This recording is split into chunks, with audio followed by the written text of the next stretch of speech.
Here we go. 3, 2, 1. Boom! And welcome to today, brought to you by Boss Shot Shells. Get on over to bosshotshells.com and get all your waterfowl loads. I'm Jeff Stanfield with the world famous Andy Shaver. Okay, today's my day. It's October 21st, and one of the most famous ships, one of the most historic ships ever, launches today. I'm going to say either it's too simple to be the Titanic. It's not the Titanic. Queen Mary. No, it's a U.S. ship. The USS Constitution. The USS Constitution. There were 2 failed attempts before today, but finally, on October 21st, the U.S. Constitution left Boston Harbor. Do you know who built it? No. All the metal work on it was done by Paul Revere. Oh, really? Yeah. Well, that's cool. You've walked on it, haven't you? I have been there. The A-44 gun U.S. Navy frigate was built to fight pirates off the Barbary Coast in Tripoli. Performed commendably during those conflicts, and in 1805, a peace treaty with Tripoli was signed on the Constitution's deck. We were no longer going after So we've been dealing with the Muslims for a long time. Barbary pirates. During the War of 1812, the Constitution won its enduring nickname Old Ironsides after defeating the British warship Guerrera, I think. We'll go with that. I think that's right. They had an engagement off the coast of Nova Scotia. I didn't know that. That's pretty close to home. Witnesses... Yeah, we fought that whole war on our coast. Close to home. Witnesses claim that the British shot merely bounced off Constitution's side, and as if the ships were made of iron rather than wood. And then that's how it got its nickname, Old Ironside. The success of the Constitution against the supposedly invincible Royal Navy provided a tremendous morale boost for the young American Republic.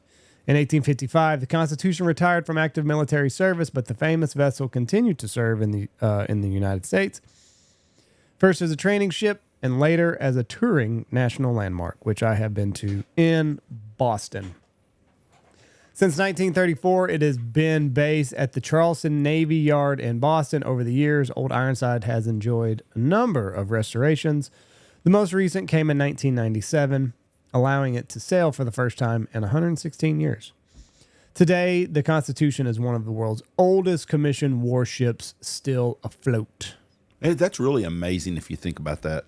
Right? I mean, we walked across that thing. Mm-hmm. Still in the water today. Yeah, that's just...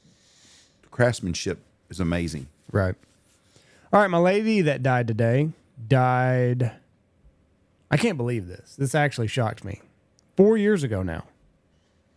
Can't believe that it's been 4 years. You have to give me more than just she died 4 years ago. She was shot in New Mexico. Okay. At the... Oh, this is Alec Baldwin. Bonanza Creek Ranch. 4 years ago. That's crazy, right? Helena... And his dumbass had an accident the other day and acted like a horse's ass. Helena Hutchins was killed on the set of Rust. I saw that they released Rust. I thought they scrapped it, but I guess not. The fatal shot come from a prop gun handled by Alec Baldwin, which mistakenly contained live ammunition. I don't know how to feel about this. He did not murder her in the sense that he... There's safety protocols on all this stuff. Yeah. So somebody... I realize treat every weapon like it's loaded, but if you think that you got a prop gun with prop ammunition, somebody before Alec dropped the ball. I'm with you 100% on this. He did not intend to shoot her, but he's still responsible for her dying. But right. It wasn't like it was negligent homicide, but it really wasn't even a homicide. It would have been... I don't think he should have gone to prison for this. No, but if you're going to hold him responsible, you should also hold whoever the gun guy is. It's just an accident. Yes, it is an accident. It's an accident. Is what it just happened to be with the gun. If he would have, let's say it's a sword, what's the damn thing? The swordfish that they spearfish, spear gun, a spear gun. Let's say it's a spear gun, and they're on the set. They're doing something on a sailboat, and thing accidentally goes off and shoots and kills someone. It's an accident, right? Just like when they did Apocalypse. Now, is that the show with that? In the helicopter crash killed a couple of kids and an actor. It's just an accident. I mean, it was a gun, but it was still an accident. He did not intend to kill the lady. Right. The guy who put the real bullet in there is just as responsible. Lady. Or a lady. She's more responsible than he is for this, I think. Right. But I don't know how to feel. I can't stand the guy. He's a peckerhead, but he did not intend to kill that lady. Right. Rust was directed by Joel Souza, starring Alec Baldwin, was in production at Bonanza Creek Ranch in New Mexico on October 21st, 2021, when tragedy struck on set. A live round hit cinematographer Helena Hutchins in the chest around 1:50 p.m. as she rehearsed a scene with Baldwin in which his character drew a weapon and pointed it toward the camera. She was airlifted to a nearby hospital where she died shortly after 3:30 p.m.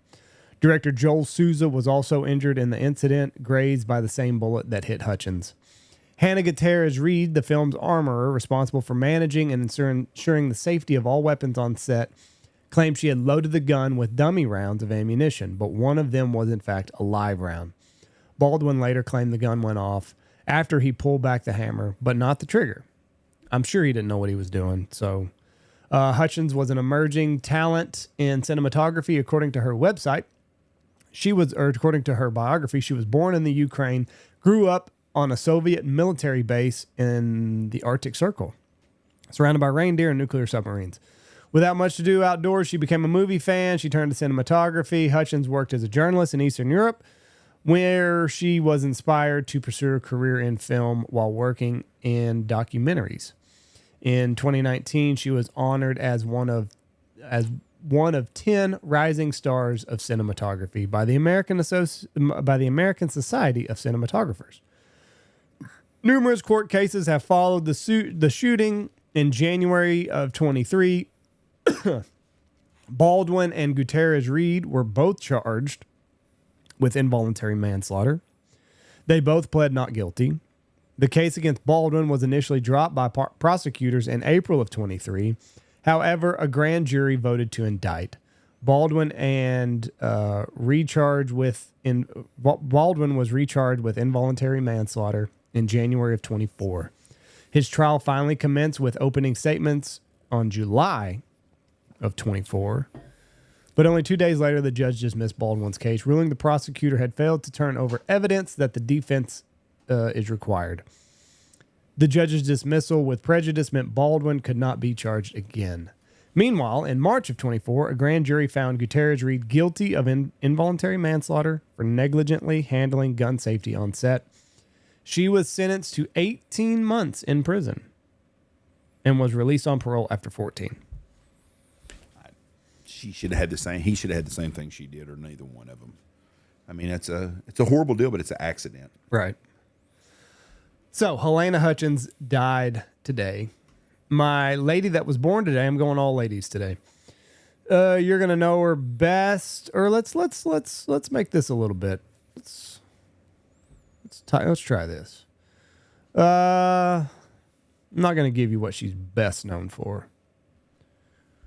She had roles in the movie Shampoo, which I did not know was a movie. I never even heard of the Shampoo. Ricky Lake. Hannah and Her Sisters. Another movie I never heard of. The Burbs. I've heard of it, but I don't know what it is. The Blues Brothers. Oh, the Blues Brothers. Okay, hold on. The Blues Brothers. I'm trying to think of a lady in there other than Aretha Franklin. Okay, go to the next one. When Harry Met Sally. Oh, Meg Ryan? Nope. Wasn't she in Harry Met Sally? She was. She was the protagonist. That's what I thought. Okay, go ahead. Next one. God, she's an old actress.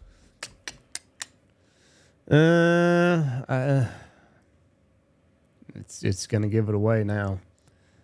She was in The Women in 2008. That also not had the big titty chick that's married to the baseball player. No, that was Kate Upton. That was her first movie. So I don't even think she was born when Harry Met Sally came out. What's the Mexican lady's name? Wasn't her either. She's a pretty lady too, and I can't think of her name. Okay. The Force Awakens. Never heard of that. Star Wars. Oh, Carrie Fisher. Carrie Fisher. I didn't know that she was in Blues Brothers. Never seen the Blues Brothers, so I couldn't tell you. Well, I wouldn't say it's a good show. It's a good show for the time. It's got a lot of great music in it. And I've never seen When Harry Met Sally. I have seen The Burbs, but I don't remember her in there. What'd you call it? The Force Be Wake? What'd you say that? The Force Awakens. Yeah, and The Last Jedi. She was Princess Leia. She was Princess Leia in all of them. Yeah, she was Princess Leia. You could have said her mom is Debbie Fisher. Mm-hmm. Or her dad. Who's her dad? Who was her dad? Debbie Reynolds and Eddie Fisher. Debbie Reynolds. Debbie Fisher, Reynolds and yep. Eddie Fisher. Yep. Yeah. Yeah. So she was pretty good looking in the first Star Wars. She's a weird dude. She's a drunk, wasn't she? Probably. I think she was a bad alcoholic or a bad doper. She's got a daughter too that's pretty famous, don't she? Billy Lord? Maybe not. Do you know who she was only married once? You know who she was married to? Brett Saberhagen. I Paul have no idea. Simon. I did know that too. Paul Simon. They were married for a year, married in 83, divorced in 84. And then the guy she had her daughter with was Brian Lord. I don't know Brian Lord. Was he the other guy's brother? What do you mean? Paul Simon. Oh, never mind. Okay. She had a kid, Billy Lord. Okay, yeah, okay, never mind. And then Brian That's where Lord. you said the Lord of Mingo. Right. Yeah, Paul Simon, okay. Yeah.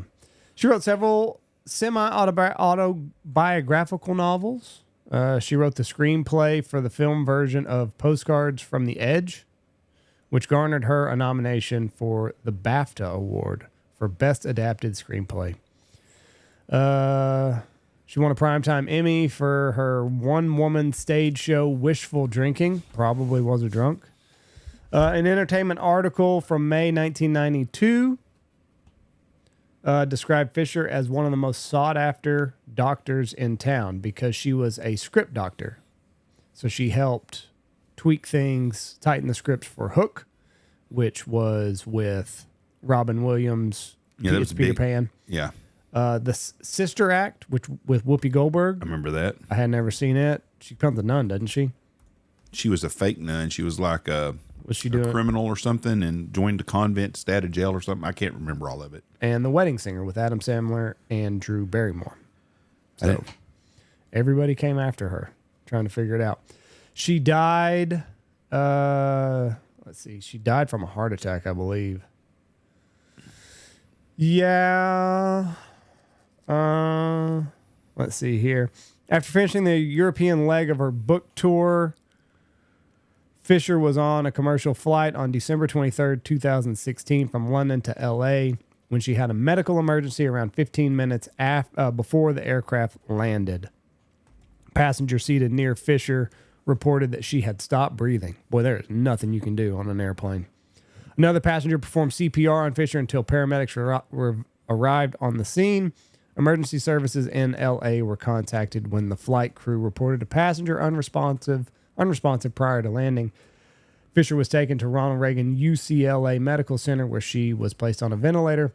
On the morning of December 27th, after intensive care for 4 days, Fisher died at the age of 60. I just looked her up on Blues Brothers. I do remember her. Oh, really? Yeah, she's got the machine gun in the tunnel. Oh. On January 9th, 2017, Los Angeles County Department of Public Health issued a death certificate that stated cardiac arrest as the cause of death. So that was it. Sleep apnea and buildup of fatty tissue on the walls of her arteries were among. I think she got pretty big at the end. A full report released on June 19, 2007, stated that Fisher had cocaine in her system with traces of heroin, other opiates, and MDMA. Yep. She liked to party. Yeah, she was on that Sally Struthers diet too. She did like to party.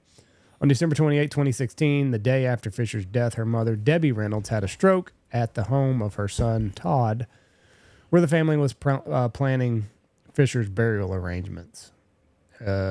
She died later that afternoon. So, lost Debbie Reynolds and Carrie Fisher all around the same time. Not a good Christmas, not a good holiday season for the Fisher Reynolds family.